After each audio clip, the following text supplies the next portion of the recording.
Study channel APS online academy में हमारा आज का चैप्टर है। आज हम पढ़ने वाले हैं विशेषण के बारे में। लेकिन आगे बढ़ने से पहले मैं आपसे कहना चाहूँगी कि आप सभी कॉपी पेन लेकर बैठे हैं, जिससे मैं जो कुछ भी पढ़ाऊँगा आप नोट डाउन करते चलें, क्योंकि जो हम आपको बताने वाले हैं वो सब एग्ज़ाम की दृष्टि से बहुत ही महत्वपूर्ण होने वाला है, जो एग्ज़ाम में आता रहा है और आता रहेगा। और जिसने हमारे पिछले वीडियो नहीं देखे हैं वो हमारे नीचे दिए गए डिस्क्रिप्शन के लिंक में जा कर के हमारे सारे वीडियो देख सकता है। तो चलिए शुरू करते हैं हमारा आज का चैप्टर। जो हमारे चैनल पर पहली बार जुड़े हैं, जो पहली बार हमें देख रहे हैं, वो हमारे चैनल को सब्सक्राइब ज़रूर कर लें और बेल आइकन को प्रेस कर लें। तो आइए शुरू करते हैं हमारा आज का चैप्टर।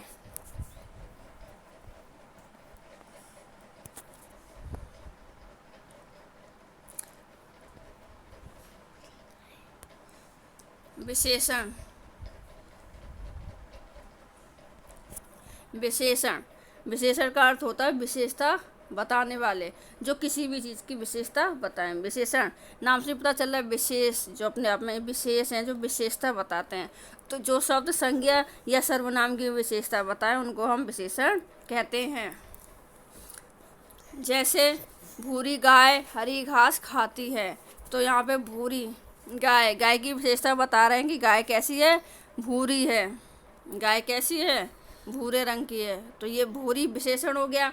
ऐसे घर के आंगन में 4 वृक्ष हैं, तो वृक्ष कितने हैं, 4 हैं। तो ये 4 क्या हो गया, 4 विशेषण हो गया। बाजार से 2 किलो आम लाना, तो यहाँ पे आम की क्वांटिटी बता रहे हैं, उसका माप बता रहे हैं कि कितने हैं आम, 2 किलो हैं। तो ये 2 किलो विशेषण हो गया। ऐसे ही मुझे गर्म दूध देना, गर्म दूध की विशेषता क्या है कि वो कैसा है, गर्म है, तो गर्म विशेषण हो गया। तो भूरी 4 2 किलो, भूरी 4 2 किलो और गर्म शब्द किसी न किसी की विशेषता बता रहे हैं, इसीलिए ये सब क्या हो गए, विशेषण हो गए। जैसे कैसी गाय है, भूरी गाय है। कितने वृक्ष हैं, 4 वृक्ष हैं। कितने किलो आम है, 2 किलो आम है। दूध कैसा है, गर्म है। तो ये विशेषता बता रहे हैं। तो ये सब क्या हो गए, विशेषण हो गए। तो इतना सबकी समझ में आ गया होगा। आगे बढ़ते हैं। डेफिनेशन, परिभाषा भी हमने आप सबको बताई थी कि संज्ञा और सर्वनाम की विशेषता बताने वाले शब्दों को विशेषण कहते हैं। तो भूरी गाय, जैसे ही गाय क्या है, गाय संज्ञा है। गाय क्या है, संज्ञा है। संज्ञा किसी के भी नाम को संज्ञा ही बोलते हैं ना, चाहे वो स्थान का नाम हो, व्यक्ति का नाम हो या जगह या जानवर का नाम हो, तो वो सब क्या होते हैं, संज्ञा होते हैं। तो गाय क्या है, संज्ञा है। संज्ञा की विशेषता बता रहे हैं। गाय कैसी है, भूरी है, तो ये संज्ञा की विशेषता बता रहे हैं। ऐसे आम क्या है, एक संज्ञा है, यहाँ भी संज्ञा की विशेषता बता रहे हैं। वृक्ष भी क्या है, संज्ञा है। दूध भी क्या है, संज्ञा है। तो यहाँ पे संज्ञा की विशेषता बताई जा रही है। तो ये सब क्या हो गए, विशेषण हो गए। ठीक है। तो वाक्य में जिसकी विशेषता बताई जाए उसे विशेष्य कहते हैं। जिसकी विशेषता बताई जाए उसे विशेष्य कहते हैं। जैसे देखते हैं, ये देखिए, जिसकी विशेषता बताई जाए उससे विशेष कहते हैं। जैसे गाय की विशेषता बताई जा रही है, तो गाय क्या है, विशेष है। ये भूरी तो विशेषण हो गया, लेकिन गाय क्या हो गई, विशेष्य हो गई। आम विशेष हो गया, लेकिन 2 किलो क्या है, विशेषण है। 4 क्या है, विशेषण है। वृक्ष जो है विशेष हो गया। क्यों, क्योंकि वृक्ष की विशेषता बता रहे हैं कि वृक्ष कितने हैं, 4 हैं। यहाँ पे दूध की विशेषता बता रहे हैं कि दूध कैसा गर्म है, तो गर्म विशेषण हो गया। दूध क्या हो गया, विशेष्य। ठीक है। तो विशेषण और विशेष्य दोनों अच्छे से समझ गए होंगे। यहाँ लिख के दिखा देते हैं, विशेष्य। ठीक है। तो ये गाय, आम, वृक्ष और दूध क्या हो गए, विशेष्य हो गए। अब देखते हैं विशेषण के भेद कौन कौन से होते हैं। विशेषण कौन कौन से होते हैं, गुणवाचक विशेषण, गुणवाचक विशेषण, परिमाणवाचक विशेषण, संख्यावाचक विशेषण और सार्वनामिक विशेषण। विशेषण के भेद कौन कौन से होते हैं, गुणवाचक विशेषण, परिमाणवाचक विशेषण, संख्यावाचक विशेषण और सार्वनामिक विशेषण। परिमाणवाचक के भी 2 भेद होते हैं। कौन कौन से, निश्चितवाचक परिमाणवाचक और अनिश्चित परिमाणवाचक। ऐसी संख्यावाचक के भी दो भेद होते हैं, निश्चित संख्यावाचक और अनिश्चित संख्यावाचक। गुणवाचक विशेषण नाम से स्पष्ट है, जो गुण बताएं, गुण किसी के गुण का विशेषता बताएं। परिमाणवाचक जो मापतोल को बताएं। संख्यावाचक जो संख्या को बताएं। और सर्वनामिक जो सर्वनाम की विशेषता बताएं। तो अब इन सब को हम विस्तार से पढ़ेंगे, इन सब के बारे में विस्तार से चर्चा करते हैं। गुणवाचक विशेषण जिस विशेषण शब्द से संज्ञा सर्वनाम के गुण, दोष, आकार, स्थान, रंग, दशा, अवस्था आदि का बोध, उसे क्या कहते हैं? गुणवाचक विशेषण कहते हैं। जिस विशेषण शब्द से संज्ञा सर्वनाम के गुण, दोष, स्थान, आकार, रंग, रूप सबका पता चलता है, उसे क्या कहते हैं? गुणवाचक विशेषण कहते हैं। जैसे उदाहरण देखते हैं, बाग में सुंदर लड़की घूम रही है। तो सुंदर क्या है? लड़की का गुण है। लड़की कैसी है? सुंदर है, ये लड़की का गुण हो गया। नीली कमीज, आप नीली कमीज पहनेंगे। नीली क्या है? नीला क्या है? कलर है, कमीज का कलर है नीला, तो ये उसका रंग हो गया कमीज का। ऐसे ही सुंदर शब्द लड़की का गुण बता रहे हैं।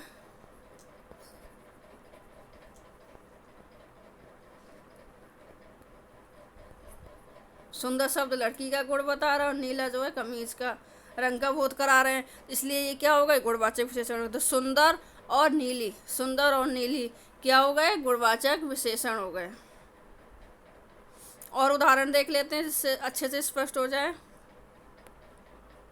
राधिका पतली है। राधिका कैसी है? पतली है, तो ये राधिका का गुण हो गया कि वो कैसी है? पतली है। ठीक है। रावण दुष्ट था, तो ये रावण का गुण है।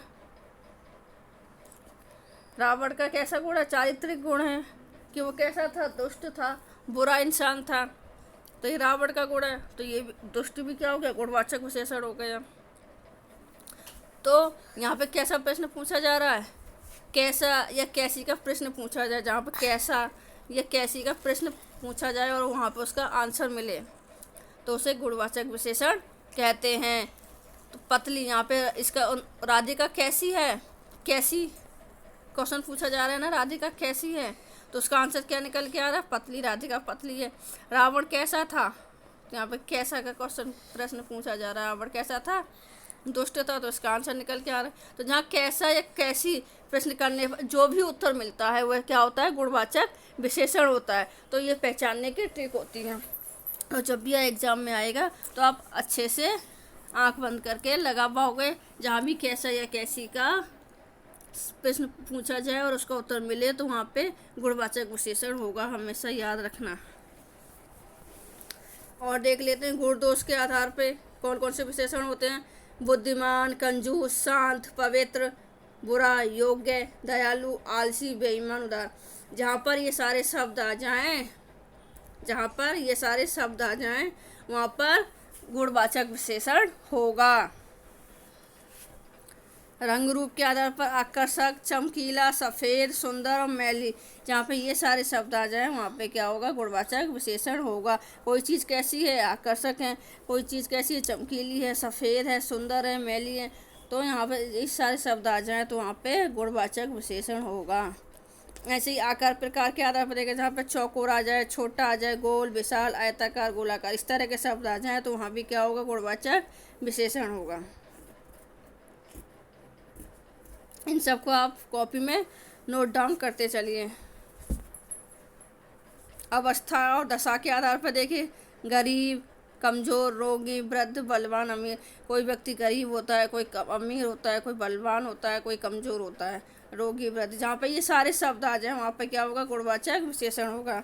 जहाँ पे सुगंधित, मीठा, दुर्गंध, खट्टा, फीका, इस तरह के शब्द आ जाए वहाँ भी गुणवाचक विशेषण होगा। स्थान के आधार पर जहाँ पे देशी, विदेशी, ऊंचा, नीचा, पहाड़ी, मैदान, इस तरह के शब्द आ जाए। जैसे कोई जगह ऊंची होती है, कोई नीची होती है, कोई इलाका पहाड़ी होता है, कोई मैदानी होता है, कोई भाषा देशी होती है, कोई विदेशी होती है।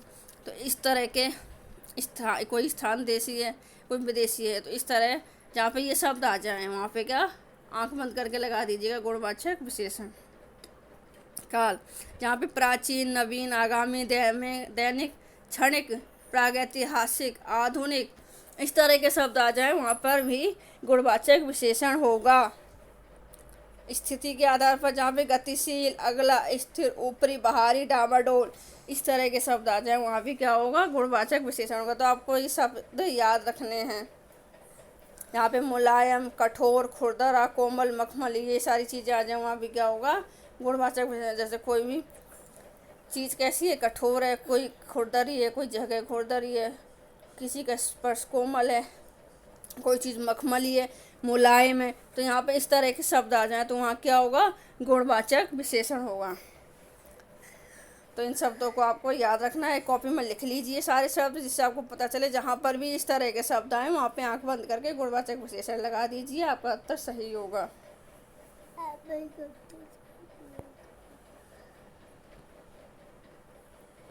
अब पढ़ते हैं परिमाणवाचक विशेषण। परिमाणवाचक विशेषण क्या होते हैं? नाम से स्पष्ट हो रहा है, परिमाणवाचक, जहाँ पे परिमाण बताया जाए, किसी चीज़ का माप या तोल बताया जाए। परिमाण, परिमाण का मतलब क्या होता है, माप तोल। परिमाण का क्या अर्थ होता है, माप तोल। तो जहाँ पे किसी भी चीज़ का परिमाण बताया जाए, माप तोल बताया जाए, या किसी भी चीज़ की क्या बताई जाए, मात्रा बताई जाए कि वो कितनी है, तो वहाँ पे क्या होगा, परिमाणवाचक विशेषण होगा। जैसे एक गिलास दूध, यहाँ पे दूध की क्या बताई जा रही है, दूध की क्या बताई जा रही है, मात्रा बताई जा रही है कि दूध कितना है, 1 गिलास है, 1 गिलास दूध, इसकी मात्रा बताई जा रही है, तो ये परिमाणवाचक विशेषण हो गया। ऐसे यहाँ पे 2 किलो आलू, आलू का तोल बताया जा रहा है कि आलू कितने हैं, 2 किलो हैं, तो 2 किलो क्या हो गया, 2 किलो परिमाणवाचक विशेषण हो गया। तो इन वाक्यों में 1 गिलास और 2 किलो दूध और आलू का क्या बता रहे हैं, परिमाण बता रहे हैं, मात्रा बता रहे हैं, इसलिए इन शब्दों को परिमाणवाचक विशेषण कहेंगे। इसके अलावा जहाँ 5 किलो आ जाए, 2 मीटर आ जाए, 4 लीटर आ जाए, जहाँ पे कोई भी तोल आ जाए, कोई भी मात्रा आ जाए, तो वहाँ पे क्या होगा, परिमाणवाचक विशेषण होगा। ठीक है, तो जो शब्द संज्ञा या सर्वनाम की माप तोल संबंधी विशेषता बताएं, जो शब्द संज्ञा या सर्वनाम की माप तोल संबंधी विशेषता बताए उसे हम परिमाणवाचक विशेषण कहते हैं।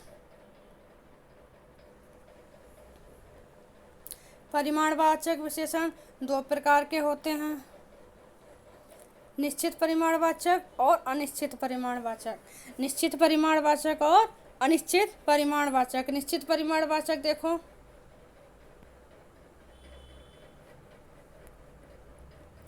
निश्चित परिमाणवाचक जहाँ पे किसी भी माप तोल की जो मात्रा है वो निश्चित हो, जहाँ पे माप तोल की मात्रा जो है वो निश्चित हो, तो वहाँ पे निश्चित परिमाणवाचक होता है। जो शब्द संज्ञा व सर्वनाम के निश्चित माप तोल का बोध कराते हैं वहाँ क्या होता है, निश्चित परिमाणवाचक विशेषण होता है। जैसे 5 किलो चावल, यहाँ पे चावल की क्वांटिटी बताई गई है 5 किलो, ये निश्चित है, 5 किलो क्या है, एक निश्चित मात्रा है। ऐसे यहाँ कपड़े की क्वांटिटी बताई गई है 4 मीटर कपड़ा, तो 4 मीटर क्या है, निश्चित है ना, ये जो मात्रा है ये निश्चित है, ये 4 मीटर कपड़ा, 5 किलो चावल, तो यहाँ पे 5 किलो और 4 मीटर विशेषण शब्दों द्वारा एक निश्चित मात्रा बताई गई है, इसलिए ये सारे क्या है, निश्चित परिमाणवाचक विशेषण हैं। तो सबकी समझ में आ गया होगा।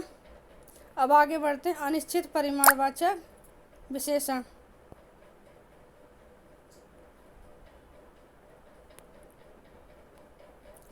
अनिश्चित परिमाणवाचक विशेषण देखिए, जैसे मुझे थोड़े चावल चाहिए, मुझे थोड़े चावल चाहिए, कितने चाहिए, थोड़े।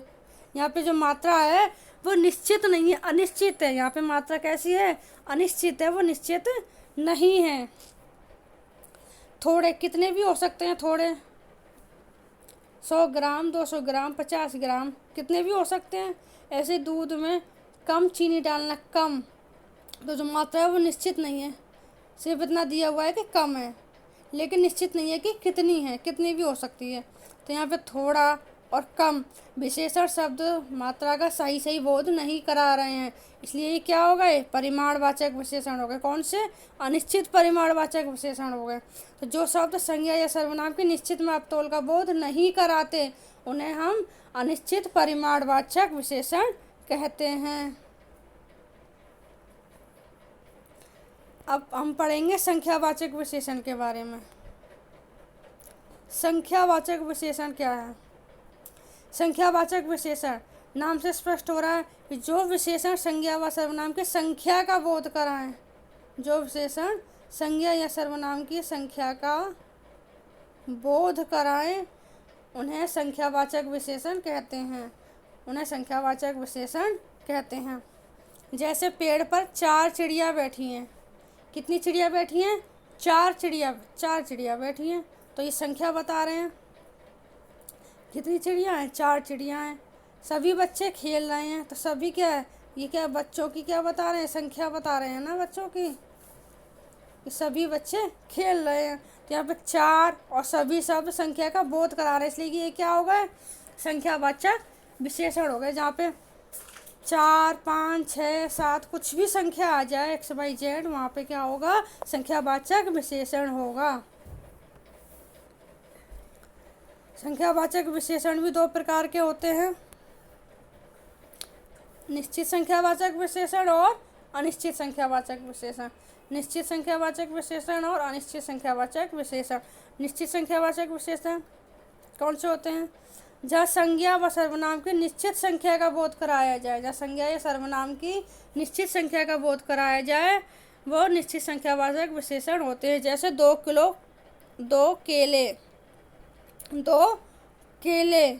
तो 2 क्या है, एक निश्चित संख्या है। 2 क्या है, एक निश्चित संख्या है। ठीक है। कक्षा में 35 बच्चे हैं। 35 क्या है, ये भी एक निश्चित संख्या है, 35 बच्चे। तो ये क्या हो गए, 2 और 35 क्या हो गए, निश्चित संख्यावाचक विशेषण हो गए। 2 और 35 निश्चित संख्या का बोध करा रहे हैं, इसलिए निश्चित संख्यावाचक विशेषण हो गए। अनिश्चित संख्यावाचक विशेषण देखिए। अनिश्चित संख्यावाचक विशेषण जो शब्द संज्ञा व सर्वनाम की निश्चित संख्या का बोध नहीं कराते, जो शब्द संज्ञा व सर्वनाम की निश्चित संख्या का बोध नहीं कराते उन्हें अनिश्चित संख्यावाचक विशेषण कहते हैं। जैसे उदाहरण देख लेते हैं, कुछ केले, कुछ केले। तो यहाँ पे कुछ आ गया, तो ये जो संख्या है ये निश्चित नहीं है। संख्या क्या है यहाँ पे, निश्चित नहीं। केले होते तो संख्या में ही है ना, 1, 2, 3, 4, 5। लेकिन जब कुछ आ गया निश्चित, तो यहाँ पे निश्चित संख्या नहीं दी हुई है। कुछ 2 भी हो सकते हैं, 3 भी हो सकते हैं, 4 भी हो सकते हैं। तो ये क्या होगा, यह अनिश्चित संख्यावाचक विशेषण हो गया। ठीक है। तो जहाँ पे कुछ वर्ड आ जाए तो वो अनिश्चित संख्यावाचक विशेषण होगा। ओके। कुछ, कोई, इस तरह के शब्द आए वहाँ पे अनिश्चित संख्यावाचक विशेषण होता है। अब सार्वनामिक विशेषण। सार्वनामिक विशेषण क्या होते हैं? सार्वनामिक विशेषण वो होते हैं जो, एक मिनट डेफिनेशन देख लेते हैं पहले, फिर उदाहरण से समझेंगे। ऐसे सर्वनाम शब्द जो संज्ञा शब्दों से पहले आकर विशेषण का कार्य करते हैं। ऐसे सर्वनाम शब्द जो संज्ञा शब्दों से पहले आकर विशेषण का कार्य करते हैं उन्हें सार्वनामिक विशेषण कहते हैं। अब देखिए एग्जाम्पल देखते हैं। जैसे यह है पुस्तक मेरी है। पुस्तक क्या है, संज्ञा है। पुस्तक क्या है, संज्ञा है। संज्ञा, और यह क्या है, सर्वनाम है। यह क्या है, सर्वनाम है। तो संज्ञा से जस्ट पहले सर्वनाम आ गया। संज्ञा से पहले क्या आ गया, सर्वनाम आ गया। तो ये जो है विशेषण बन गया। जब संज्ञा से पहले कोई भी सर्वनाम दिया हो तो वह विशेषण बन, और वह विशेषता बताता है तो वह सार्वनामिक विशेषण बन जाता है। तो यहाँ पे जो यह है वो सार्वनामिक विशेषण है, क्योंकि यह सर्वनाम है और संज्ञा से बिल्कुल पहले आ रहा है। तो इसको कैसे पहचानेंगे, संज्ञा से जस्ट पहले जो भी सर्वनाम आए, संज्ञा से जस्ट पहले जो भी सर्वनाम आए वह सार्वनामिक विशेषण होता है। जैसे यहाँ पे घोड़ा हो गया, घोड़ा क्या है, संज्ञा है, और यहाँ पे संज्ञा से जस्ट पहले क्या आया, वह सर्वनाम आया है। घोड़ा से जस्ट पहले वह सर्वनाम आया है, तो संज्ञा से पहले जो भी सर्वनाम आए तो वह क्या होते हैं, सर्वनाम। तो वह क्या हो गया, सार्वनामिक विशेषण हो गया। तो यह और वह सर्वनाम शब्द पुस्तक और घोड़ा संज्ञा शब्दों की विशेषता बता रहे हैं, इसलिए ये सार्वनामिक विशेषण कहलाते हैं। ठीक है, सब अच्छे से समझ में आ गया होगा सबके कि सार्वनामिक विशेषण क्या होता है। संज्ञा से पहले जो भी सर्वनाम शब्द आते हैं और वह संज्ञा की विशेषता बताते हैं, उन्हें सार्वनामिक विशेषण कहते हैं।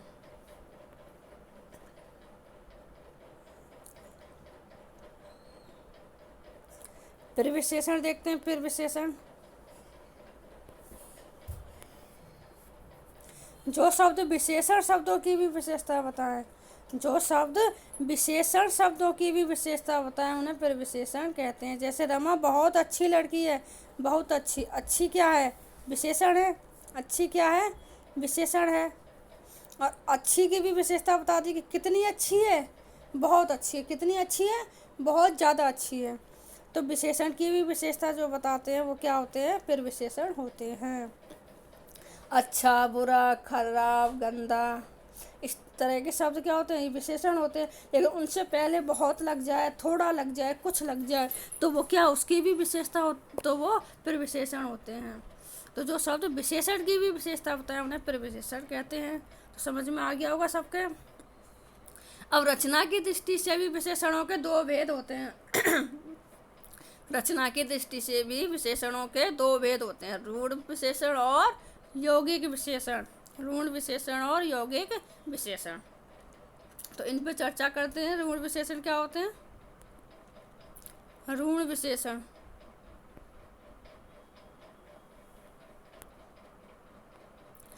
रूढ़ विशेषण विशेषण ही मूलतः विशेषण ही होते हैं तथा उनको विभाजित नहीं किया जा सकता। जो रूढ़ विशेषण होते हैं वो होते तो विशेषण ही हैं, लेकिन उनको हम विभाजित नहीं कर सकते। जैसे काला, छोटा, लंबा, क्या हम इनको विभाजित कर सकते हैं, अलग अलग कर सकते हैं, इनके टुकड़े कर सकते हैं, नहीं कर सकते। अगर हम इनके टुकड़े कर देंगे तो उसका कोई मतलब निकलेगा, कोई मतलब नहीं निकलेगा। जैसे काला में से हम का को और ला को अलग कर दें तो क्या इसका कोई मतलब निकलता है, ला का नहीं निकलता, का कोई मतलब निकलता है, नहीं निकलता। लेकिन अगर हम इन दोनों को जोड़ दें, का प्लस ला, का ला कर दे तो एक रंग बन जाता है। क्या बन जाता है, रंग बन जाता है, इसका एक अर्थ निकल के आता है। तो रूढ़ विशेषण क्या होते हैं, जिनको विभाजित नहीं किया जा सकता या जिनके टुकड़े नहीं किए जा सकते, वो रूढ़ विशेषण होते हैं। जैसे काला है, छोटा है, लंबा है, मोटा है, पतला है। ठीक है। और यौगिक विशेषण क्या होते हैं, यौगिक विशेषण, यौगिक विशेषण दूसरे शब्दों में प्रत्यय जोड़ के बनाए जाते हैं। जो यौगिक विशेषण होते हैं वो दूसरे शब्दों में प्रत्यय जोड़कर बनाए जाते हैं। जैसे सप्ताह से बना साप्ताहिक, सप्ताह से बना साप्ताहिक, सप्ताह में हमने एक प्रत्यय लगा दिया, सप्ताह प्लस एक, सप्ताह एक शब्द है। ठीक है, सप्ताह में हमने एक प्रत्यय लगा दिया तो क्या बन गया, साप्ताहिक। क्या बन गया, साप्ताहिक। तो जिन शब्दों में प्रत्यय जो शब्द प्रत्यय जोड़कर बनाए जाते हैं उन्हें यौगिक विशेषण कहते हैं। तो साप्ताहिक क्या हो गया, यौगिक विशेषण हो गया। तो आई होप सबकी समझ में आ गया होगा। तो इसी के साथ हमारा ये वीडियो समाप्त होता है। आप सबको हमारा वीडियो कैसा लगा हमें कमेंट बॉक्स में कमेंट करके ज़रूर बताएं। अगर हमारे वीडियो को लाइक करना बिल्कुल ना भूलें, एक लाइक तो बनता ही है। हम आपके लिए इतनी मेहनत करते हैं तो आप लोग हमारे लिए एक लाइक तो कर ही सकते हैं, जिससे हमारा मोटिवेशन मिले और हम आपके लिए ऐसे ही और वीडियो लाते रहें। तो प्लीज़ प्लीज़ प्लीज़ लाइक ज़रूर कर दीजिएगा हमारे चैनल को, और सब्सक्राइब भी कर लीजिए, जिससे हमारे आगे आने वाली वीडियो का नोटिफिकेशन आपको मिलते रहें।